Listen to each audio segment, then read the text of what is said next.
Senate Minority Whip John Thune with me now. Senator, thank you so much. Charles.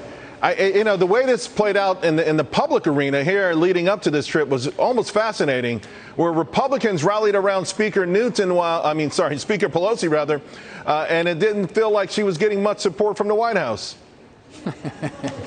Yeah, you aren't going to see this same lineup of coalitions here very often, Charles. When you see the Speaker, House Representatives, with whom we agree virtually zero of the time on anything else, getting support from Republicans for this, and the administration, on the other hand, opposing her, it was a very weird dynamic. But that being said, I think it's important, and I think it was wrong for the administration not to support this trip.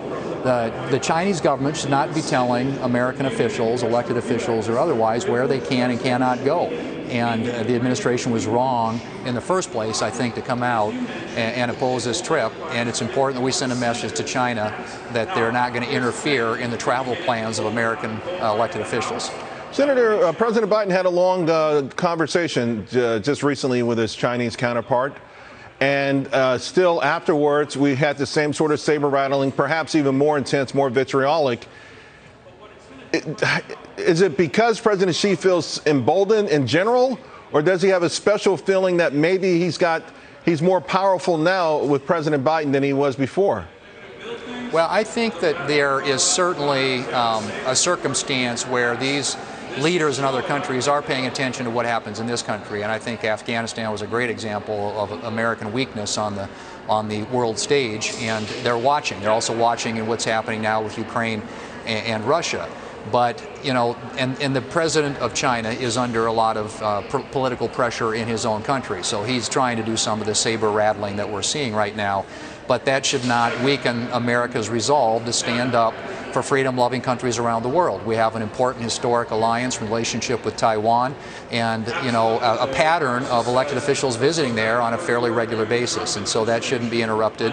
And I think this president needs to project strength. I do think that the Chinese president is preying on a little bit a perception, at least in the global stage, that this administration is projecting weakness in some of these circumstances. Senator, the 800-pound elephant in the room, if you will, is how much we depend on Taiwan for semiconductors. Now, we just had this CHIPS Act go through, which in the grand scheme of things is a small drop in the bucket for the kind of investments needed. But most Americans that I know are wondering why the industry doesn't do these investments themselves. And more importantly, have we waited too long to recognize that while globalism has some benefits, whether it was waiting on the shores, hoping that PPE equipment, that protective equipment would come in for coronavirus, some of the drugs that we created and developed in this nation will come in. In fact, some of these semiconductors, the technology, the intellectual property behind them, we create all of that stuff. We find ourselves looking offshore and hoping that it arrives on time. Should this be the ultimate wake-up call in general for our country? Well, it certainly ought to contribute to an awareness that not only elected leaders in America, but also the American public has about the dangers that we face around the world. In onshoring some of these important capabilities that are essential is really important. Now, how you go about that is an argument. We had that argument here with regard to the CHIPS bill that passed and has now been signed by the president. But the point is that when it comes to the important reliance that we have on semiconductor chips on Taiwan and with China hovering over them all the time, I think it is critical that we start investing here at home. Now, whether that would have happened, it should be happening. Our company should be investing there, but this certainly is going to give them an incentive to do that, and hopefully that capability will become an American one and one that we won't have to rely on an unreliable supply chain. Absolutely. I want to switch gears, and I wanted to ask about the Democrats, this massive spending bill. West Virginia Democratic Senator Manchin, he was actually asked about the impact that this would have on Americans' taxes earlier on this network. I'd like you to take a listen. We got to know the bottom line on taxes. Let me tell you the bottom line on that, Harris. You want to know the bottom line? The Joint Committee on Taxation? That opinion was only written by my friends on the Republican side. It was not done by the whole Joint Committee. So that is unfair, too. So let's be accurate what we're doing here. Are you saying that Mitch McConnell and others in the Senate are wrong about those numbers and that Americans' taxes are not going to go up beyond that point? Totally, absolutely wrong. Senator, your thoughts? Well, I think that unfortunately, Joe Manchin got baited into a bad deal by his leadership, and I think it's something that in the end he's going to come to regret, and I think the people of West Virginia are going to come to regret it too.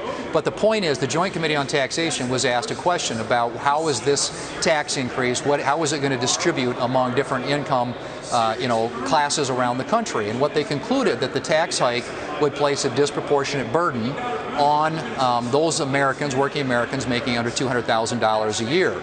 So that wasn't a skewed result. It was in response to a specific question asked by the chairman of the Senate Finance Committee, Mike Crapo.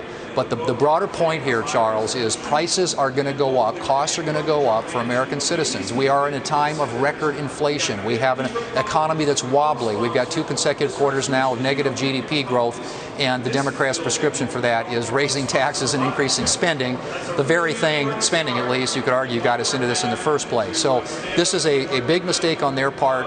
Like I said, I think that Joe Manchin will live to regret this, and to argue with a straight face that this isn't going to have, or this is going to have a positive impact on inflation, is just totally inconsistent with history, with the facts, and with any experience we have with this in the past. Yeah, I just got to tell you, it's baffling to me. He stood firm for so long, and then all of a sudden he just blinked. Senator John Thune, thank you very much. Always appreciate it. Thanks, Charles. Good to be with you. You bet. All right, folks.